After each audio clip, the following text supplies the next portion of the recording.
I first noticed Emily on a Tuesday, when the town was still waking and the mist clung to the fields like a soft reluctance. She took the long way to school, skirting fences, eyes lowered to the gravel, as if every stone was a thought she could not quite say.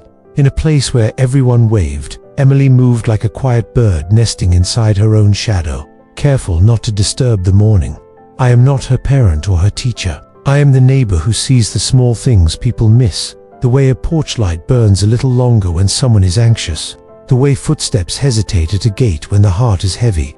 From my window, I watched Emily drift along the edge of the sidewalk, never the center, and I wondered what kind of silence had taken root inside her. At school events, she stood behind taller kids, hands tucked into sleeves, accepting the safety of being overlooked. When the principal called for volunteers, her shoulders rounded as if bracing against a wind only she could feel. I could sense it, the slow weight of invisibility, like a coat worn through every season until it forgets how to be taken off. She was present but never claimed by the moment. The world spoke in voices that braided together, and Emily let the braid pass her by. Our town is small enough that sounds carry. The whistle of the afternoon train, the gossip of sparrows in the hedges, the soft hammering from Mr. Thompson's workshop where he mended odd things for anyone who asked. And beneath all that, the hush of Emily's days, measured in steps and small nods, in homework done carefully and opinions saved for later, a later that never seemed to arrive. Sometimes I would see her pause beside the creek, where the water slid over the stones like light, learning to move. There she would watch the current and press her lips together as if holding a word in place. I imagined the word had edges and a fragile shell, something that might crack if set free. There is a tender ache in being young and afraid to take up space. It is the ache of having wings that do not know air yet. That Tuesday ended the way most days did for her, with a quiet walk home and a door closing softly. But the air felt different, as if the town was taking a deep breath. It had been putting off. I could not name it then. I only knew that sometimes change begins like a stillness that hums, a near-silent chord waiting to be touched. The next morning, Emily's path to school took an unexpected turn. Halfway down the lane, she stopped and crouched by the roadside. From my porch, I saw her hands moving carefully, cradling something so small it was barely more than a shadow in her palms. She glanced around, uncertain, and then turned toward Mr. Thompson's gate. I followed from a distance, curious. Mr. Thompson, with his kind eyes and garden full of birdhouses, was a quiet fixture in our town.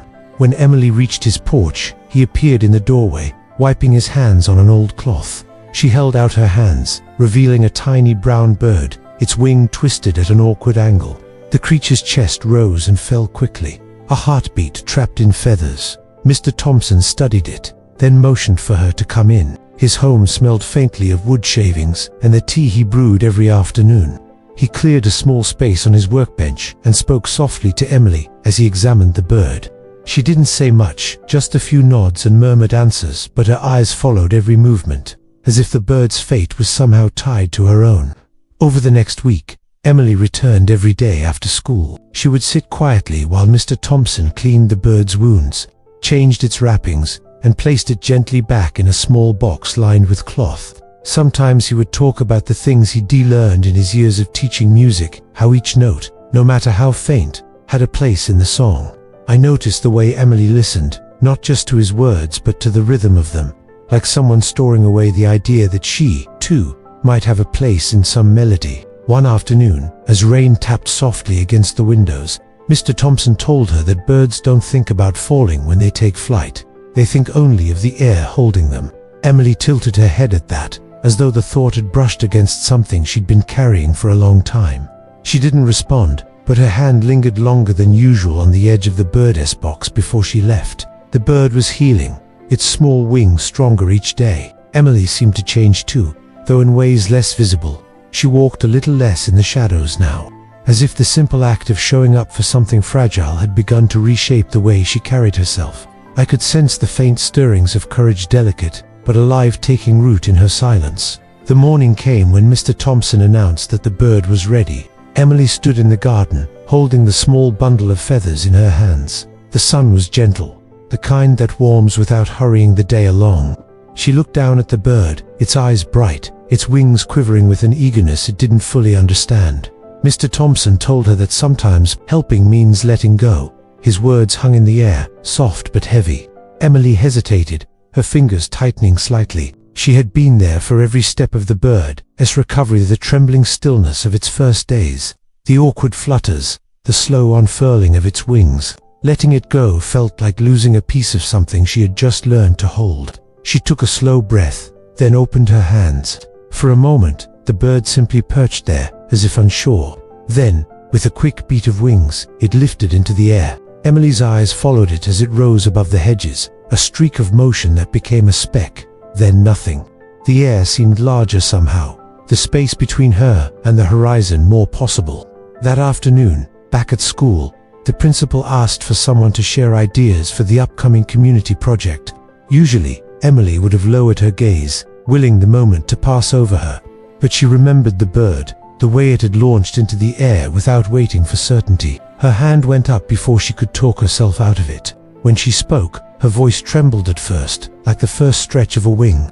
But as the words came, they carried strength she didn't know she had. People listened. Some even nodded. She felt it then, the shift. Not a thunderclap, but the steady warmth of sunlight finally touching a place long kept in shadow. Later that evening, she passed by Mr. Thompson's garden. He was tending to a feeder, and when he saw her, he gave a small nod. No words were needed. The bird was gone, but in its place, something had taken flight inside her. Sometimes the voice you're looking for isn't found, it's freed. And when it finally takes the air, it changes the way you see the sky. Sometimes we wait for the right moment to be brave, not realizing that courage often grows quietly in the background of our days. Like Emily, we may think our voice is too small or our wings too weak. But the truth is, strength doesn't arrive all at once. It builds with every step we take toward what matters. The world needs your voice, your ideas, your presence. When you finally let go of fear, you'll see that the sky was always waiting for you. If this story touched your heart, share it, leave your thoughts below, and subscribe for more tales of change.